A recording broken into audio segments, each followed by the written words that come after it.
big old Packer flag. Exactly You'd be coaching the Bears. You. Oh.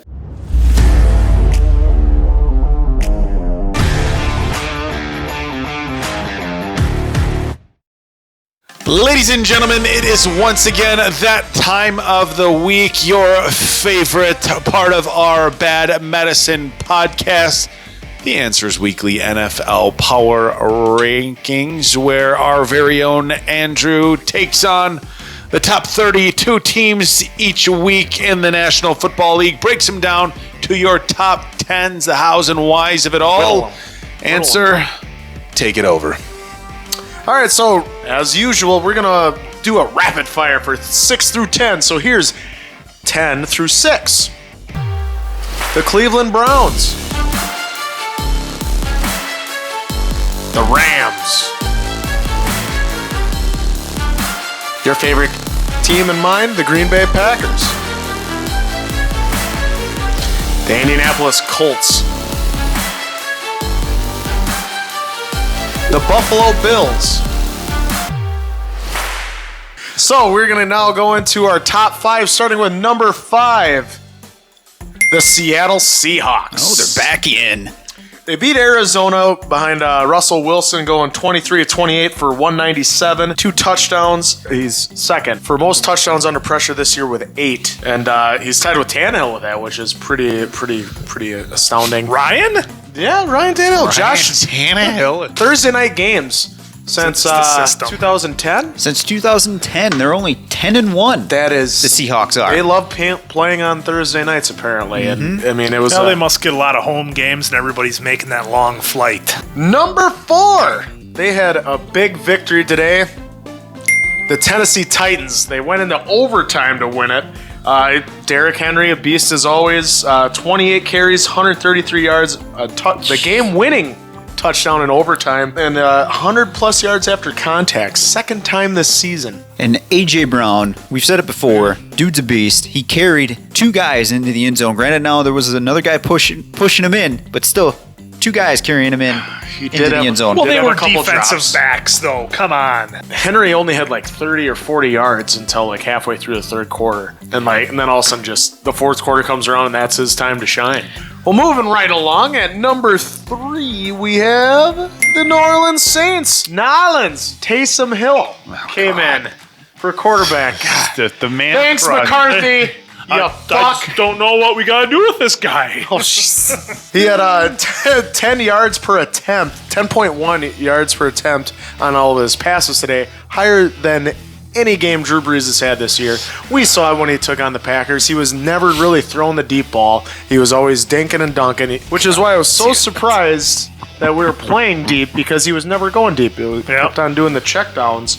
Swiss Army knife he is. It just stays at Hill, and he had 2 rushing touchdowns, 51 yards rushing. I just can't believe that Winston is the third string quarterback, and he was a starter in Tampa. Granted, had 30 interceptions, but why did they bring him over then if they had Taysom Hill? Why'd they even sign him? Just the tutelage, and I think he probably wanted to do a spark on the offense, and he knows how much Taysom Hill does for the team. And he knows the playbook way better than Jameis, considering Jameis just joined the team this year compared to where Hill's been with him for a couple of years now. And he's more of a mobile threat. He has a broken tackle rate of 32%, which is tops for quarterbacks since 2018. Wow, that's pretty good, man. 32%?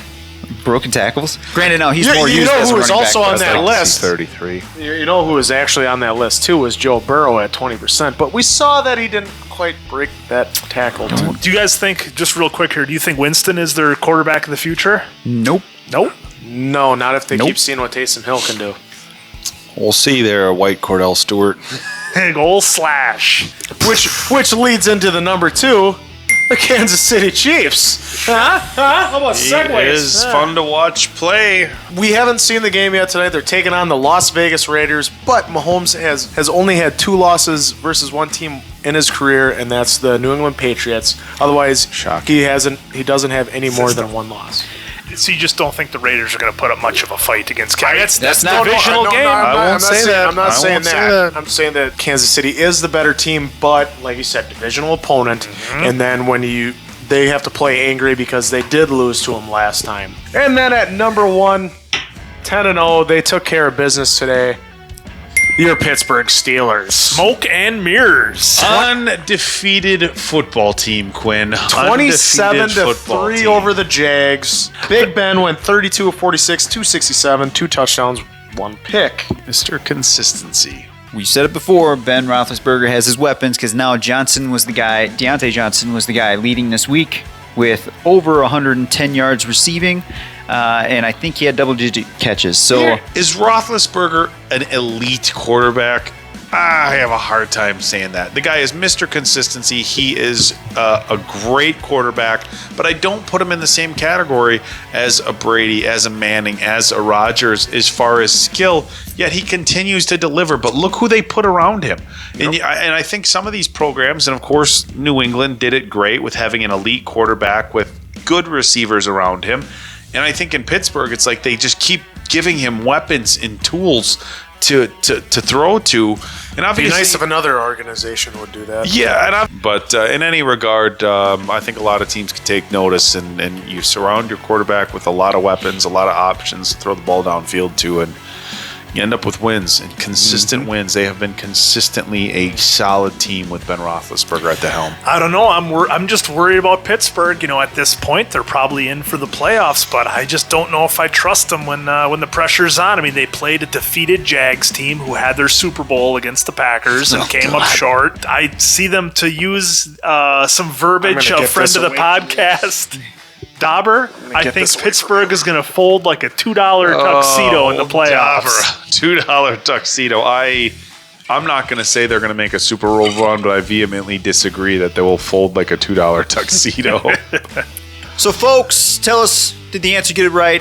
Did he not? Yell at him, cuss at him, do whatever you need to do. Bring it on! If this was entertaining enough, hit that subscribe button, hit that bell, or Quinn, what would you say? Bang that bell, like, comment, subscribe, drop us some notes. We read all the comments and love to see them.